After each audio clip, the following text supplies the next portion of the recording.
¿Ama Dios a todos? Por Arthur W. Pink. Traído usted por Chapel Library. www.chapellibrary.org. Una de las creencias más populares de esta época es que Dios ama a todos.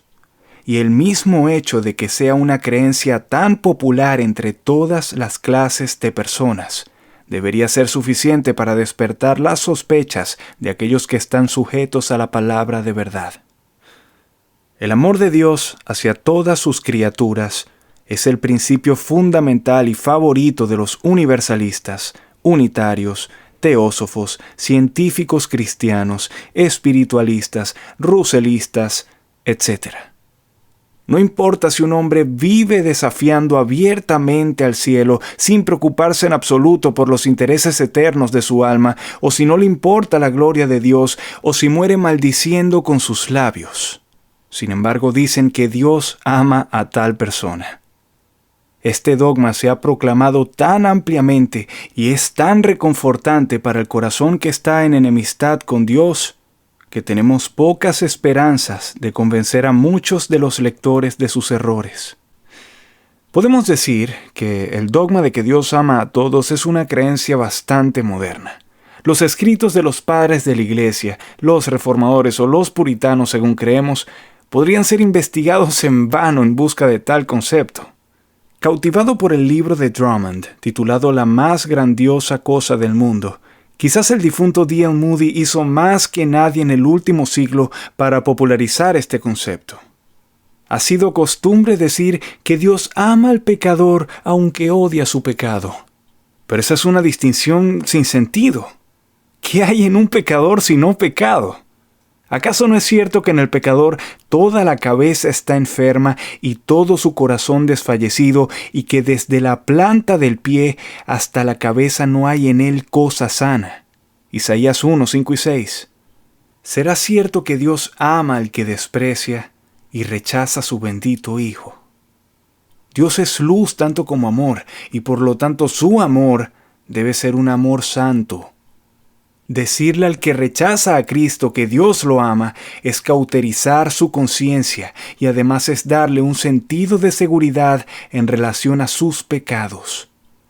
El hecho es que el amor de Dios es una verdad solo para los santos, y presentarla a los enemigos de Dios es tomar el pan de los hijos y echarlo a los perrillos. Mateo 15, 26.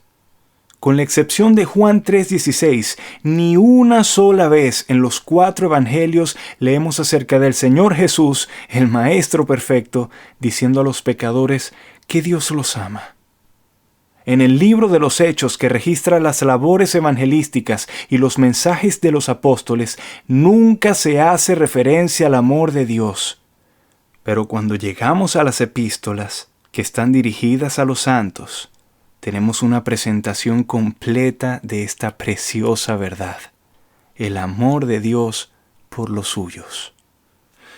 Busquemos dividir correctamente la palabra de Dios, y entonces no seremos hallados tomando verdades que están dirigidas a los creyentes y aplicándolas mal a los incrédulos. Lo que los pecadores necesitan que se les muestre es la santidad indescriptible, la justicia inflexible y exigente y la terrible ira de Dios. Arriesgándonos al peligro de ser malinterpretados, diremos, y nos gustaría poder decírselo a todos los evangelistas y predicadores del país, que de parte de los sanos en la fe, hay demasiadas presentaciones acerca de Cristo a los pecadores de hoy.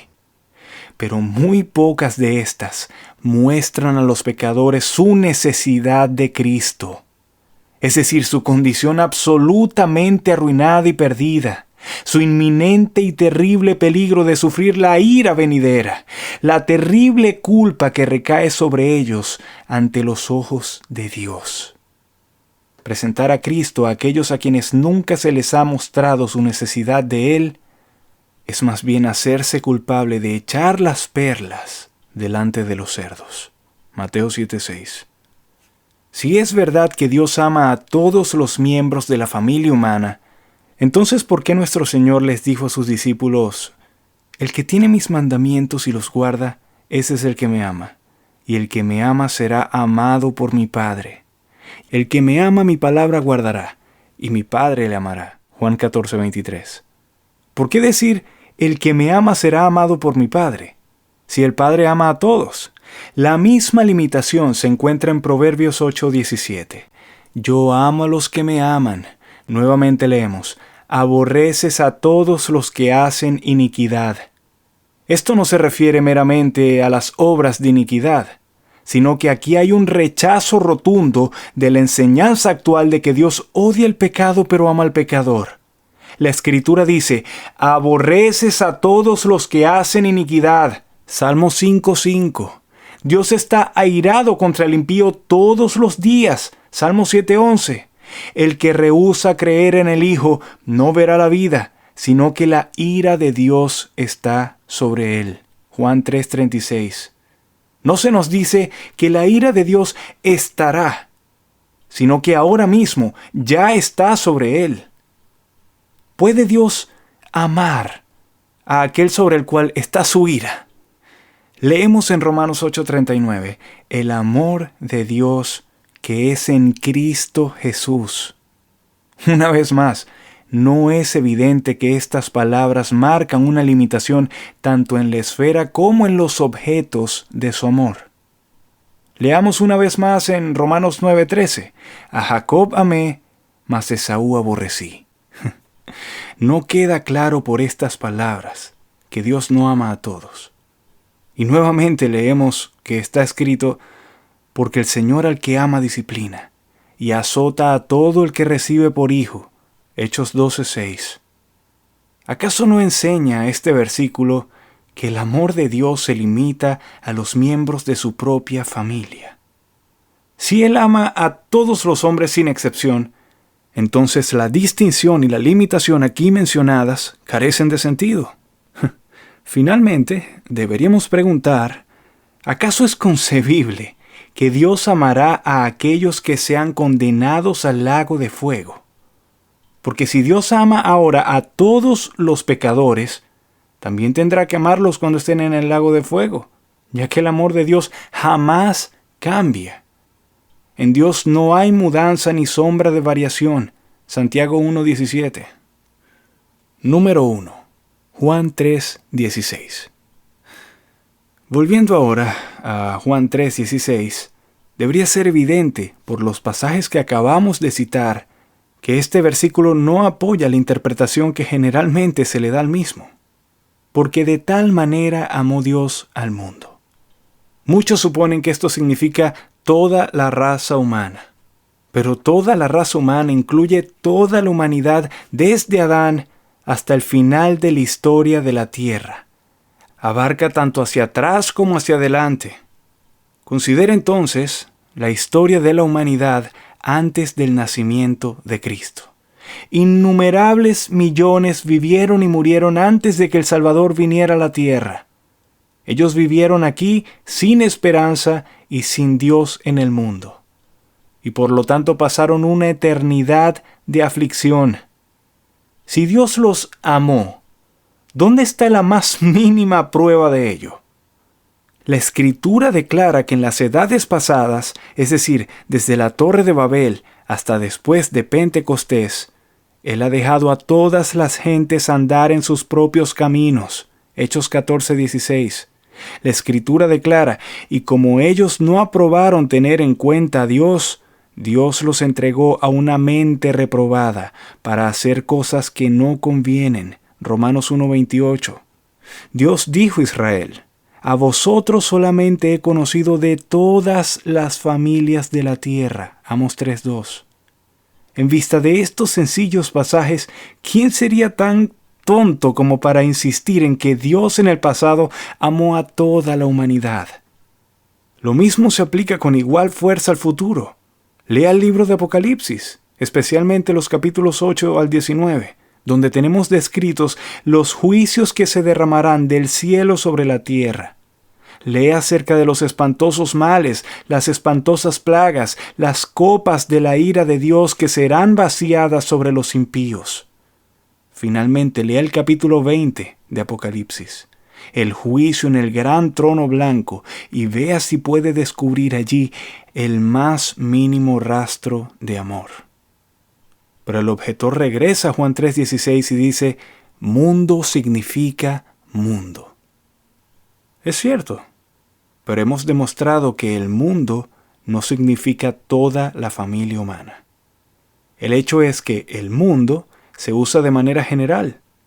Cuando los hermanos de Cristo dijeron, manifiéstate al mundo, Juan 7:4, querían decir, manifiéstate a toda la humanidad. Cuando los fariseos dijeron, mirad, el mundo se va tras él, Juan 12:19, querían decir que toda la familia humana acudía en masa tras él. Cuando el apóstol escribió, vuestra fe se divulga por todo el mundo, Romanos 1:8, quiso decir que la fe de los santos en Roma fue el tema de conversación de todo hombre, mujer y niño de la tierra. Cuando Apocalipsis 13:3 nos informa que se maravilló toda la tierra en pos de la bestia, debemos entender que no habrá excepciones. Estos y otros pasajes que podrían citarse muestran que el término mundo a menudo tiene una fuerza relativa más que absoluta. Ahora, lo primero que hay que notar en relación a Juan 3:16 es que nuestro Señor estaba allí hablando con Nicodemo, un hombre que creía que las misericordias de Dios se limitaban a su propia nación. Fue ahí que Cristo anunció que el amor de Dios al dar a su Hijo tenía un objetivo más grande a la vista, que fluía más allá de los límites de Palestina, llegando a los lugares más lejanos. En otras palabras, este fue el anuncio de Cristo de que Dios tenía un propósito de gracia tanto para los gentiles como para los judíos. Entonces la frase, de tal manera amó Dios al mundo, significa que el amor de Dios tiene un alcance internacional. Pero ¿significa esto que Dios ama a cada individuo entre los gentiles? No necesariamente, ya que como hemos visto, el término mundo es más general que específico. Es más bien relativo que absoluto. El término mundo en sí mismo no es concluyente. Para determinar quiénes son los objetos del amor de Dios, se deben consultar otros pasajes donde se menciona su amor. En 2 de Pedro 2:5 leemos sobre el mundo de los impíos. Entonces, si hay un mundo de los impíos, también debe haber un mundo de los piadosos. Precisamente estos últimos, los piadosos, son aquellos de quienes se habla en los pasajes que ahora consideraremos brevemente. Porque el pan de Dios es aquel que descendió del cielo y da vida al mundo. Juan 6:33. Ahora fíjense bien, Cristo no dijo, ofrece vida al mundo, sino da. ¿Cuál es la diferencia entre los dos términos? Que una cosa que se ofrece puede ser rechazada, pero una cosa dada implica necesariamente su aceptación. Si no se acepta, no se da, simplemente se ofrece. Aquí entonces hay una escritura que afirma positivamente que Cristo da vida, vida espiritual, eterna, al mundo. Ahora bien, Él no le da vida eterna al mundo de los impíos, porque no la recibirían. Ellos no la quieren. Por lo tanto, estamos obligados a entender que la referencia en Juan 6:33 es al mundo de los piadosos, es decir, al propio pueblo de Dios. Otra cita en 2 de Corintios 5:19 dice que Dios estaba en Cristo reconciliando consigo al mundo. Lo que se quiere decir con esto se define claramente en las palabras que siguen inmediatamente, no tomándoles en cuenta sus pecados. Aquí nuevamente el mundo no puede significar el mundo de los impíos, porque sus pecados sí les son imputados, como será demostrado con el juicio del gran trono blanco. Pero 2 de Corintios 5:19 enseña claramente que hay un mundo que está reconciliado. reconciliado con Dios porque sus pecados no le son tomados en cuenta, porque esos pecados han sido cargados sobre su sustituto. ¿Quiénes son aquellos que se les llama mundo? Solo una respuesta podría ser posible: el mundo del pueblo de Dios. De la misma manera, el mundo en Juan 3:16 debe referirse en última instancia al mundo del pueblo de Dios. Decimos que debe referirse porque no hay otra solución alternativa. No puede significar toda la raza humana porque la mitad de la humanidad ya estaba en el infierno cuando Cristo vino a la tierra. Es injusto insistir en que el mundo significa cada ser humano que vive ahora, porque todos los demás pasajes del Nuevo Testamento donde se menciona el amor de Dios lo limita a su propio pueblo. Busque y vea. Los objetos del amor de Dios en Juan 3:16 son precisamente los mismos que los objetos del amor de Cristo en Juan 13:1. Antes de la fiesta de la Pascua, sabiendo Jesús que su hora había llegado para que pasase de este mundo al Padre, como había amado a los suyos que estaban en el mundo, los amó hasta el fin. Podemos admitir que nuestra interpretación de Juan 3:16 no es nueva inventada por nosotros, sino una dada casi uniformemente por los reformadores y puritanos y muchos otros desde entonces. Es extraño, pero es cierto que muchos que reconocen el gobierno soberano de Dios sobre las cosas materiales se quejarán y argumentarán con sutilezas cuando insistimos en que Dios también es soberano en el ámbito espiritual. Pero su disputa es con Dios y no con nosotros. Hemos presentado las Escrituras en apoyo de todo lo expuesto en estas páginas, y si eso no satisface a nuestros lectores, es inútil que tratemos de convencerlos. Lo que escribimos ahora está diseñado para aquellos que se inclinan ante la autoridad de las Sagradas Escrituras, y para beneficio de ellos, proponemos examinar varias otras escrituras que han sido deliberadamente seleccionadas para este propósito. Número 2. Segunda de Pedro, capítulo 3, versículo 9. Quizás este es el pasaje que ha presentado la mayor dificultad para aquellos que han visto pasaje tras pasaje en las Sagradas Escrituras. Y este pasaje enseña claramente la elección de un número limitado para salvación. Nos referimos a 2 de Pedro 3:9. No queriendo que ninguno perezca, sino que todos procedan al arrepentimiento. Lo primero que se debe decir sobre el pasaje anterior es que, como todas las demás escrituras, debe entenderse e interpretarse a la luz de su contexto. Lo que hemos citado en el párrafo anterior es solo una parte del versículo. De hecho, es la última parte del versículo. Con seguridad, todos deberán admitir que la primera mitad del versículo debe tenerse en cuenta. Muchos suponen que las palabras ninguno y todos se deben entender sin tener en cuenta ninguna consideración. Pero para establecer el significado que muchos suponen que tienen estas palabras, primero deberían demostrar que el contexto se refiere a toda la raza humana. Y si esto no se puede demostrar, si no hay una premisa que lo justifique, entonces la conclusión también debe ser injustificada. Entonces, meditemos en la primera parte del versículo. El Señor no retarda su promesa. Tenga en cuenta que dice promesa, en singular, no promesas. ¿A cuál promesa se refiere? La promesa de salvación. ¿Dónde en toda la Escritura Dios ha prometido salvar a toda la raza humana? ¿Dónde? No, la promesa a la que se hace referencia aquí no se trata de la salvación. ¿De qué se trata entonces? El contexto nos lo dice. Sabiendo primero esto, que en los postreros días vendrán burladores andando según sus propias concupiscencias, y diciendo, ¿dónde está la promesa de su advenimiento? Versículos 3 y 4. El contexto luego se refiere a la promesa de Dios de enviar de regreso a su amado Hijo. Pero han pasado muchos siglos y esa promesa aún no se ha cumplido.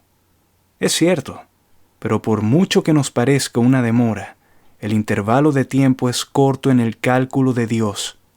Como prueba de esto se nos recuerda: mas, oh amados, no ignoréis esto, que para con el Señor un día es como 1000 años, y 1000 años como un día. Versículo 8. En el cálculo del tiempo de Dios, han pasado menos de 2 días desde que prometió enviar a Cristo de regreso. Aún más, la demora del Padre en enviar de regreso a su amado Hijo no solo se debe a que no hubo una debilidad de su parte, sino que también es ocasionada por su paciencia. ¿Su paciencia hacia quiénes? El versículo que estamos considerando ahora nos dice: sino que es paciente para con nosotros. ¿Y a quiénes se refiere con la palabra nosotros? ¿La raza humana? ¿O se refiere al pueblo de Dios? A la luz del contexto, esta no es una pregunta abierta sobre la que cada uno de nosotros tenga la libertad de formarse una opinión. El Espíritu Santo lo ha definido. El versículo inicial del capítulo dice: amados, esta es la segunda carta que os escribo. Y nuevamente el versículo inmediatamente anterior declara: mas, oh amados, no ignoréis esto, etc. Versículo 8. La frase para con nosotros significa entonces los amados de Dios.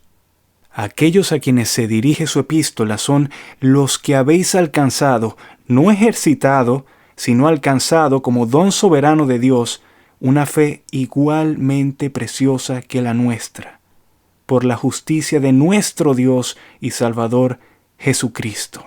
Segunda de Pedro 1:1. Por lo tanto, decimos que no hay lugar para una duda, una sutileza o un argumento. Así que la frase para con nosotros significa los elegidos de Dios. Citemos ahora el versículo como un todo. El Señor no retarda su promesa, según algunos la tienen por tardanza, sino que es paciente para con nosotros, no queriendo que ninguno perezca, sino que todos procedan al arrepentimiento. ¿Podría haber algo más claro? Aquellos llamados ninguno, que Dios no quiere que perezcan, son también aquellos referidos como para con nosotros, para con los cuales Dios es paciente. Son los mismos amados de los versículos anteriores. Segunda de Pedro 3:9 significa entonces que Dios no enviará de regreso a su Hijo hasta que haya entrado la plenitud de los gentiles. Romanos 11:25. Dios no enviará de regreso a Cristo hasta que se reúna el pueblo que Él ahora está tomando de los gentiles. Hechos 15:14. Dios no enviará de regreso a su Hijo hasta que el cuerpo de Cristo esté completo, y eso no será hasta que los que Él ha elegido para ser salvos en esta dispersión le hayan sido traídos. Gracias a Dios por su paciencia para con nosotros. Si Cristo hubiera regresado hace 20 años, el escritor habría quedado atrás para perecer en sus pecados. Pero eso no fue posible. Entonces Dios, por su gracia, retrasó la segunda venida. Por la misma razón, todavía está retrasando su advenimiento. Su propósito decretado es que todos sus elegidos se arrepientan, y lo harán. El presente intervalo de gracia no terminará hasta que la última de las otras ovejas de Juan 10:16 estén a salvo. Entonces Cristo regresará. Número 3. Ninguna de sus ovejas resistirá al Espíritu Santo. Al exponer la soberanía de Dios, el Espíritu en la salvación, hemos demostrado que su poder es irresistible, que por sus operaciones de gracia sobre y dentro de ellos, Él obliga a los elegidos de Dios a venir a Cristo. La soberanía del Espíritu Santo se establece no solo en Juan 3, versículo 8, sino que se afirma también en otros pasajes. Pero en este pasaje se nos dice: el viento sopla de donde quiere.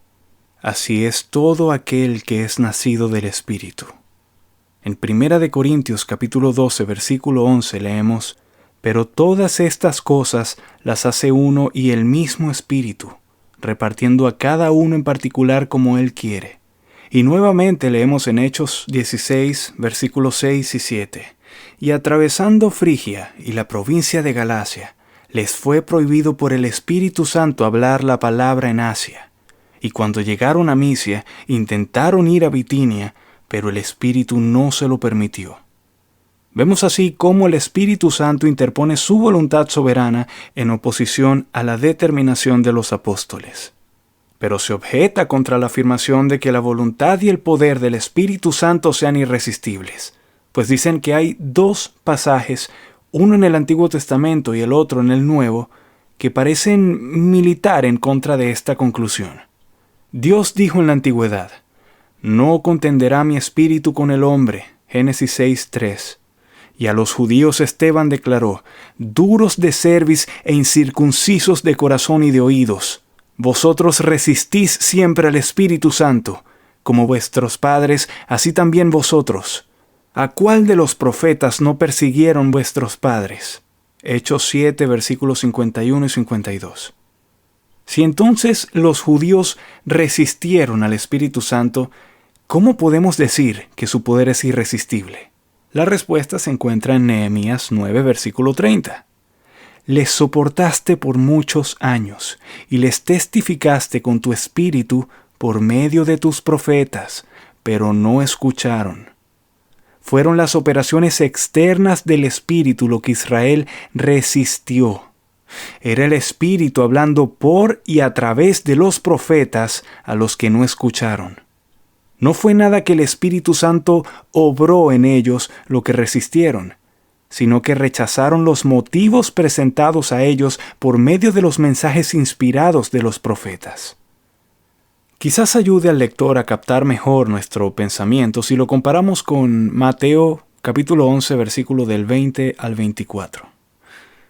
Entonces comenzó a reconvenir a las ciudades en las cuales había hecho muchos de sus milagros, porque no se habían arrepentido, diciendo: ¡Ay de ti, Corazín!, etc.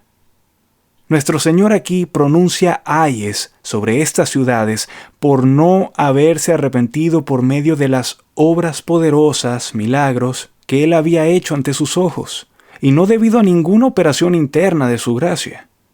Lo mismo ocurre con Génesis 6, versículo 3. Al comparar con 1 de Pedro capítulo 3, versículo del 18 al 20, se verá que fue por y a través de Noé que el Espíritu de Dios luchó con los antidiluvianos. Andrew Fowler, 1754-1815, otro escritor fallecido hace mucho tiempo de quien nuestros lectores modernos podrían aprender mucho, resumió hábilmente la distinción señalada anteriormente así: hay dos tipos de influencias por las cuales Dios obra en la mente de los hombres. Primero, lo que es común y que se efectúa ordinariamente por medio de motivos presentados a la mente para su consideración. Segundo, lo que es especial y sobrenatural. El primero no contiene nada misterioso, como tampoco la influencia de nuestras palabras y acciones entre sí. El otro es un misterio tal que no sabemos nada de él sino por sus efectos. El primero debería ser eficaz, pero el último lo es con seguridad. La obra del Espíritu Santo externa hacia los hombres siempre es resistida por ellos, pero su obra en el interior del hombre siempre es exitosa. ¿Qué dicen las Escrituras? Dicen: el que comenzó en vosotros la buena obra, la perfeccionará. Filipenses capítulo 1, versículo 6. Número 4. ¿Por qué predicar el Evangelio a toda criatura? La siguiente pregunta a considerar es: ¿por qué predicar el Evangelio a toda criatura? Si Dios el Padre ha predestinado solo a un número limitado para ser salvos, si Dios el Hijo murió para efectuar la salvación solo de aquellos que le fueron dados por el Padre, y si Dios el Espíritu no está tratando de dar vida a nadie excepto a los elegidos de Dios, entonces, ¿cuál es el propósito de proclamar el Evangelio al mundo en general? ¿Y cuál es el punto de decirles a los pecadores que todo aquel que cree en Cristo no se perderá, mas tendrá vida eterna? Juan 3:16. Primero, es de gran importancia que tengamos claro la naturaleza del Evangelio mismo. El Evangelio son las buenas nuevas de Dios acerca de Cristo y no acerca de los pecadores. Pablo, siervo de Cristo llamado a ser apóstol, apartado para el Evangelio de Dios acerca de su Hijo, nuestro Señor Jesucristo. Romanos 1, versículo 3. Dios habría proclamado por todas partes el hecho asombroso de que su propio y bendito Hijo se hizo obediente hasta la muerte y muerte de cruz. Filipenses capítulo 2, versículo 8. Pues debe darse un testimonio universal del incomparable valor de la persona y obra de Cristo.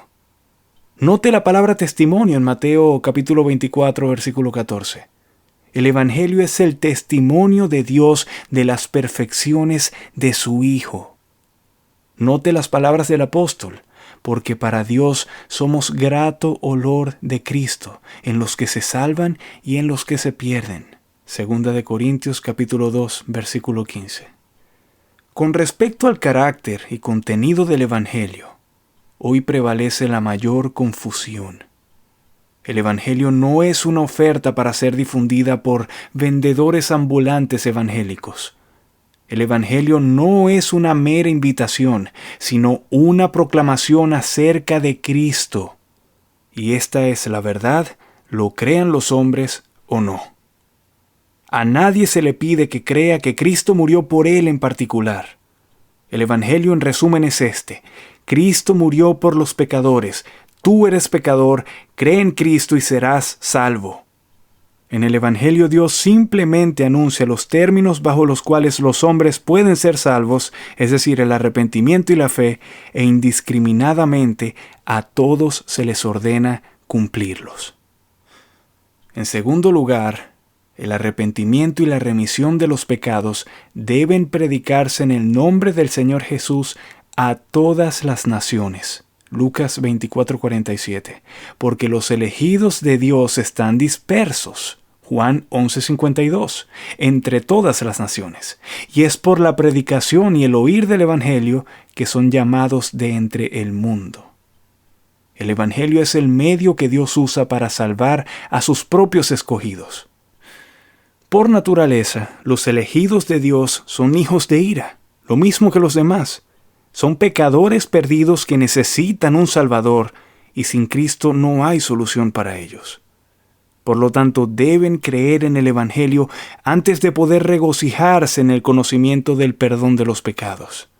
El Evangelio es el aventador de Dios, porque separa la paja del trigo y recoge este último en su granero. En tercer lugar, debe notarse que Dios tiene otros propósitos en la predicación del Evangelio, además de la salvación de sus propios elegidos. El mundo existe para el bien de los elegidos, sin embargo, otros se benefician del mundo también. Entonces, la palabra se predica por causa de los elegidos, pero otros tienen el beneficio de un llamado externo. El sol brilla, aunque los ciegos no lo vean. La lluvia cae sobre montañas rocosas y desiertos áridos, así como sobre los valles fructíferos. Así también Dios permite que el Evangelio llegue hasta los oídos de los no elegidos. El poder del Evangelio es una de las agencias de Dios para contener la maldad del mundo. Muchos de los que nunca son salvados por el Evangelio son reformados. Sus concupiscencias se refrenan y se les impide empeorar. Además, la predicación del Evangelio a los no elegidos se convierte en aquello que prueba el carácter de ellos de manera admirable. Expone a los pecadores empedernidos su pecado, demuestra que sus corazones están enemistados contra Dios, justifica la declaración de Cristo de que los hombres amaron más las tinieblas que la luz porque sus obras eran malas. Juan 3:19. Finalmente, es suficiente que sepamos que se nos manda que prediquemos el Evangelio a toda criatura. No nos corresponde a nosotros razonar sobre la coherencia entre esto y el hecho de que pocos son los elegidos. Nos corresponde obedecer. Es cosa fácil hacer preguntas sobre los caminos de Dios que ninguna mente finita puede sondear completamente. Nosotros también podríamos volvernos y recordarle al objetor que nuestro Señor declaró: de cierto os digo, que todos los pecados serán perdonados a los hijos de los hombres y las blasfemias cualesquiera que sean. Pero cualquiera que blasfeme contra el Espíritu Santo no tiene jamás perdón. Marcos capítulo 3, versículos 28 y 29. Y no puede haber ninguna duda de que algunos de los judíos eran culpables de este mismo pecado. Véase Mateo 12:24, etc. Y por tanto la destrucción de estos judíos sería inevitable. Sin embargo, apenas 2 meses después ordenó a sus discípulos que predicaran el Evangelio a toda criatura. Cuando el objetor pueda mostrarnos la coherencia de estas dos cosas, el hecho de que algunos de los judíos habían cometido el pecado imperdonable y el hecho de que a ellos se les iba a predicar el Evangelio, nos comprometeremos a proporcionar una solución más satisfactoria que la dada anteriormente para armonizar entre una proclamación universal del Evangelio y una limitación de su poder salvífico hacia aquellos que Dios ha predestinado para ser conformados a la imagen de su Hijo. Una vez más decimos, no nos corresponde a nosotros razonar sobre el Evangelio. Es nuestro deber predicarlo. Cuando Dios le ordenó a Abraham que ofreciera a su hijo en holocausto, él pudo haber objetado que ese mandamiento era inconsistente con su promesa. En Isaac te será llamada descendencia, Génesis 21:12. Pero en lugar de discutir, obedeció y dejó a Dios armonizar su promesa y su precepto. Jeremías podría haber argumentado de que Dios le había ordenado que hiciera lo que era completamente irrazonable cuando dijo: tú pues les dirás todas estas palabras, pero no te oirán. Los llamarás y no te responderán. Jeremías 7:27. Sin embargo, el profeta obedeció. Ezequiel también podría haberse quejado de que el Señor le estaba pidiendo algo difícil cuando dijo: Hijo de hombre, ve y entra a la casa de Israel y habla a ellos con mis palabras.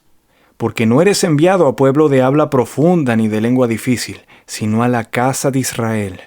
No a muchos pueblos de habla profunda ni de lengua difícil cuyas palabras no entiendas. Y si a ellos te enviara, ellos te oyeran. Mas la casa de Israel no te querrá oír, porque no me quiere oír a mí. Porque toda la casa de Israel es dura de frente y obstinada de corazón. Ezequiel capítulo 3, versículos del 4 al 7. Pero alma mía, aunque la verdad sea tan brillante que deslumbre y confunda tu vista, aún así obedece su palabra escrita y espera el gran día decisivo. Isaac Watts, 1674-1748. Bien se ha dicho, el Evangelio no ha perdido nada de su antiguo poder. Es igual de poderoso hoy como cuando se predicó por primera vez. Es poder de Dios para salvación. El Evangelio no necesita que se le tenga lástima, ni necesita ayuda, ni una sirvienta. Puede superar todos los obstáculos y derribar todas las barreras. No es necesario ningún dispositivo humano para preparar al pecador para recibirlo, porque si Dios lo ha enviado, ningún poder puede impedirlo. Y si Él no es quien lo envía, ningún poder podrá hacerlo efectivo. Dr. E. W. Bollinger, 1837-1913.